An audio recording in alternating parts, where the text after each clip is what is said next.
উদ্যোক্তা হতে প্রথম যেটা লাগে সেটা হচ্ছে সাহস। সাহস ছাড়া উদ্যোক্তা হওয়া সম্ভব না। রিস্ক নিতে জানতে হয়। রিস্ক মানেই হচ্ছে প্রফিট। কিন্তু আমরা যদি এমন রিস্ক নেই যেটা ক্যালকুলেটিভ না, যেটা ইমাজিন করা যায় না, বা যেটা আগে থেকে ফোরকাস্ট করা যায় না, সেরকম রিস্ক নিলে তো আপনি বিপদে পড়বেনই। যেমন করে আপনি যদি সাঁতার না জেনে পানিতে নামেন তাহলে আপনি ডুবে মরবেন।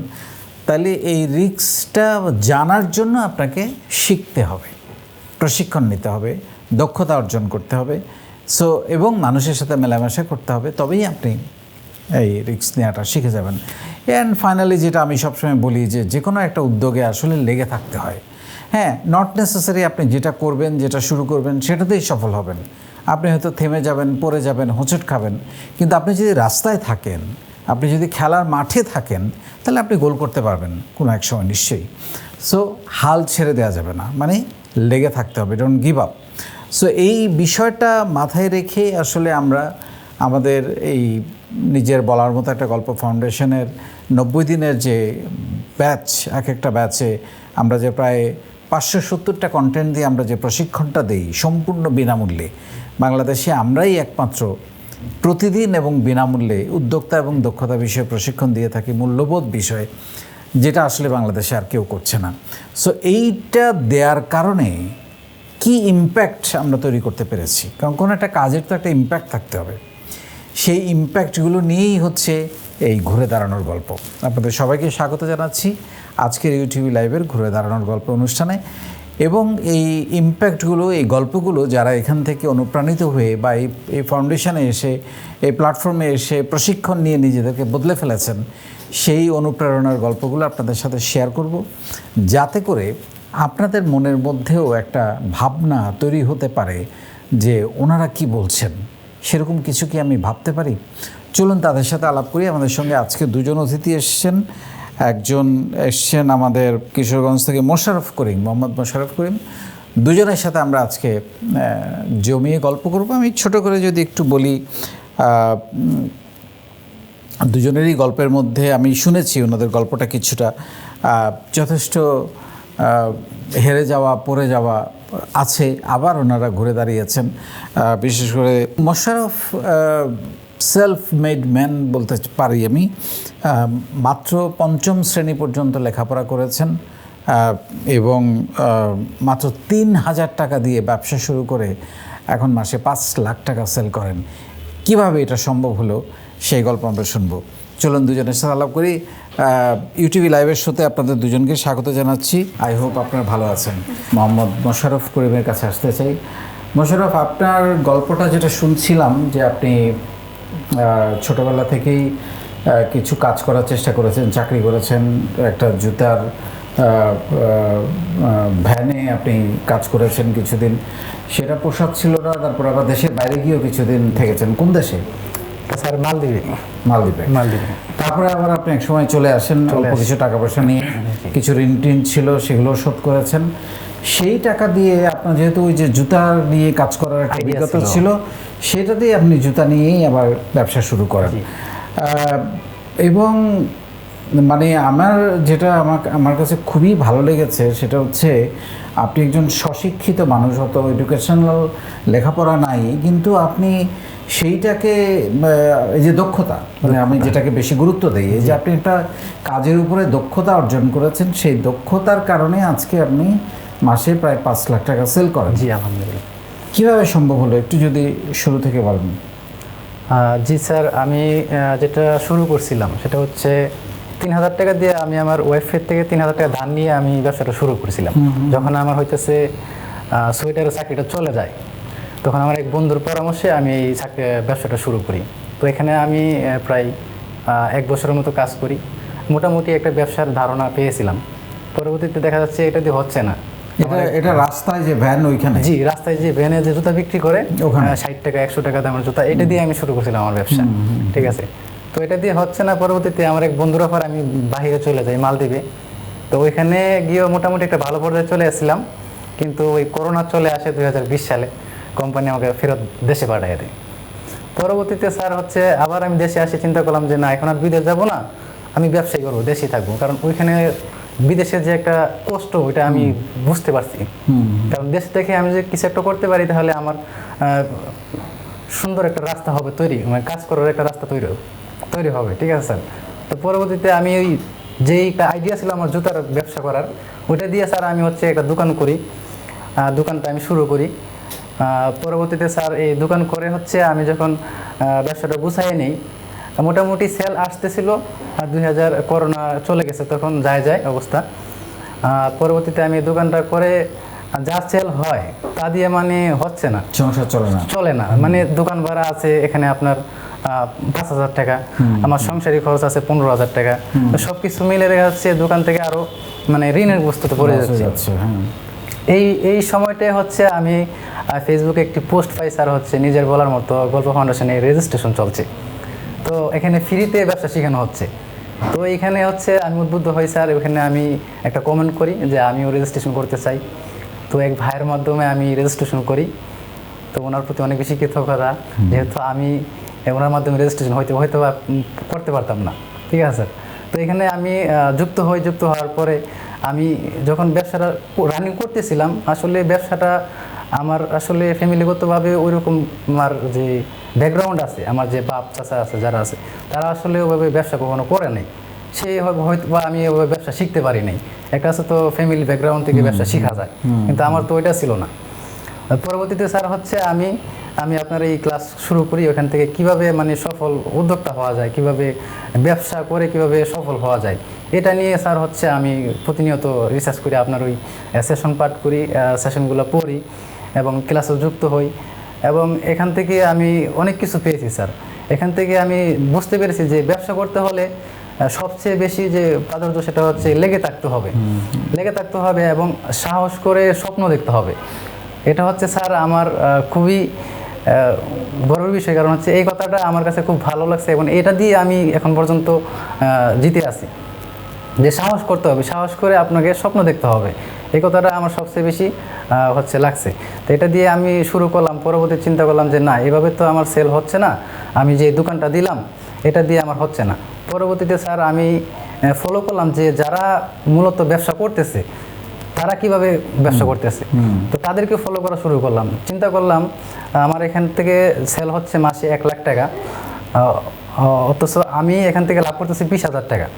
কিন্তু তাহলে আমি 5 লাখ টাকা কীভাবে সেল করবো, 5 লাখ টাকা আমি সেল কীভাবে করবো, আমি তখন ওই চিন্তা ভাবনা করে কিন্তু চিন্তা করলাম যে না, এটা করে তো আমার 5 লাখ টাকা সেল সম্ভব না। কারণ আমি যদি এখানেই ব্যবসা করি তাহলে হচ্ছে আমার এখানকার যে কাস্টমার আছে তাদেরকে আমি রিসিভ করতে পারবো।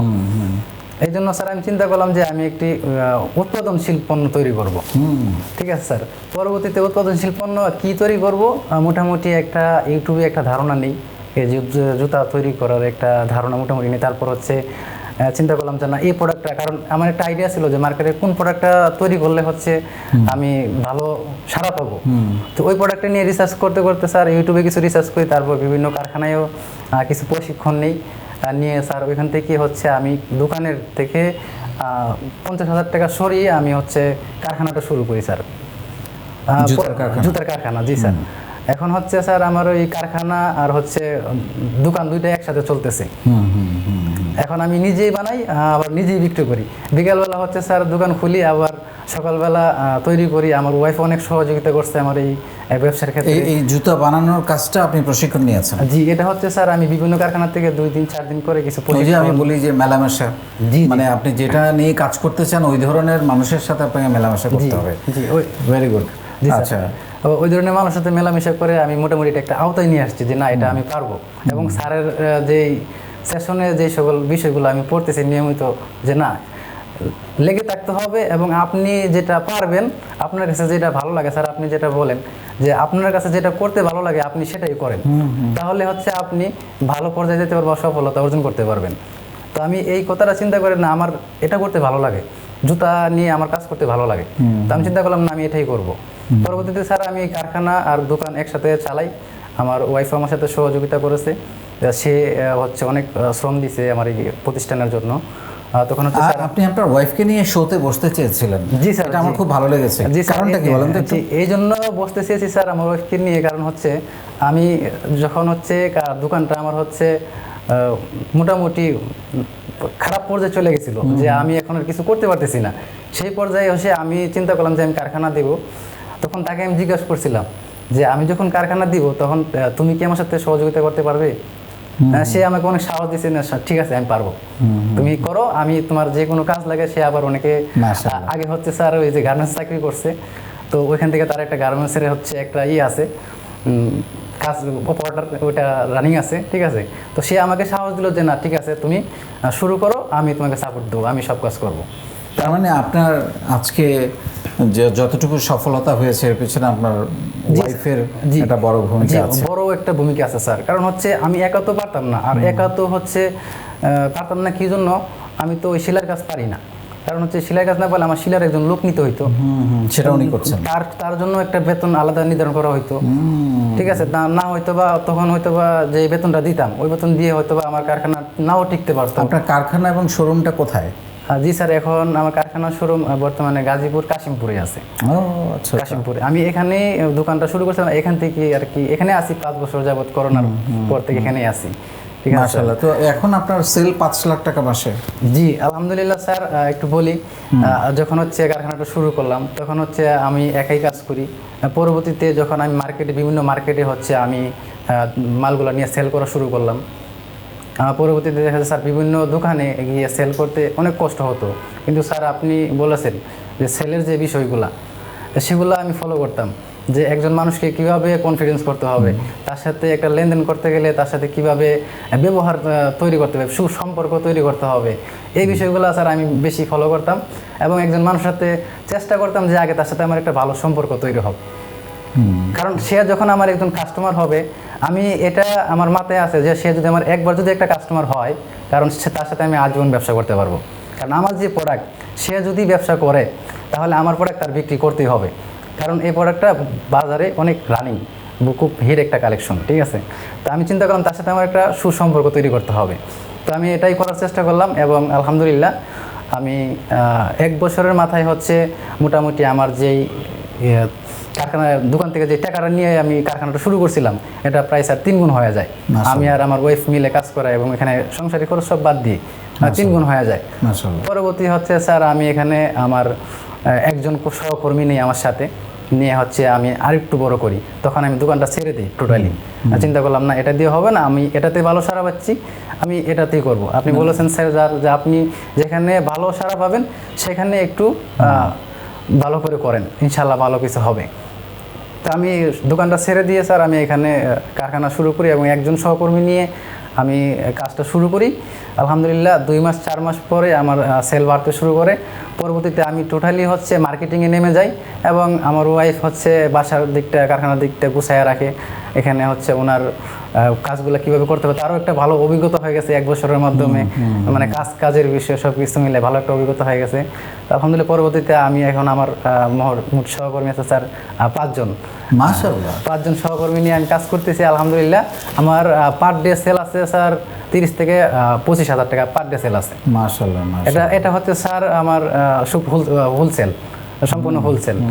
এটা হয়েছে স্যার একমাত্র নিজের বলার মতো গল্প ফাউন্ডেশনে ছিলাম, কারণ স্যারের যে সেশন, এই সেশন থেকে আমি শিখেছি যে কিভাবে কাস্টমার তৈরি করতে হবে, এবং কিভাবে কাস্টমারের সাথে সুসম্পর্ক তৈরি করতে হবে, কাস্টমারকে কিভাবে খুশি করতে হবে, এই বিষয়গুলো স্যার আমি নিজের বলার মতো গল্প ফাউন্ডেশন থেকে শিখতে পেরেছি, এবং এই জন্য আমি এই পর্যন্ত আসতে পারছি, এই জন্য শুকরিয়া আদায় করি আলহামদুলিল্লাহ। অনেক ধন্যবাদ মোশাররফ। আমরা আপনার স্বপ্ন নিয়ে শুনবো, আমার খুবই ভালো লাগছে যে মানে একটা মানুষ কোনো একটা কাজে যদি দক্ষতা অর্জন করতে পারে, জি স্যার, তাহলে আসলে আমাদের যে সার্টিফিকেটের যে লেখাপড়া এটা আসলে গুরুত্বপূর্ণ কোনো বিষয় না।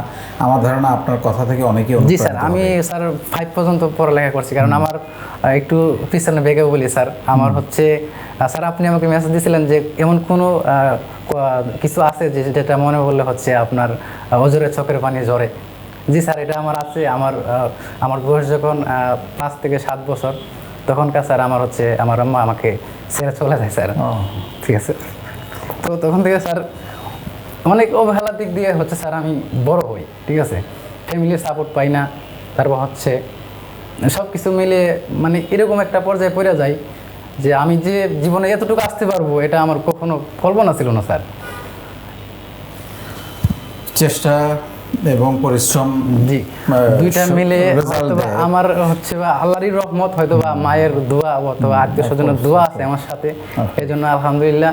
হয়তো স্যার যে আমি যে পর্যায়ে পড়ে গেছিলাম এখানে দেখা যাচ্ছে আমার মা ছিল না, ফ্যামিলিও একবারে নিম্নমানের ফ্যামিলি আমরা ছিলাম, সেখান থেকে এতটুকু যে আসতে পারবো কখনো কল্পনা ছিল না। এবং এই জন্য আসলে আমি অনেক বেশি আনন্দিত যে নিজের বলার মতো একটা গল্প অনুষ্ঠানে যদি না যুক্ত হতাম হয়তো বা আমি এতটুকু আসতে পারতাম না।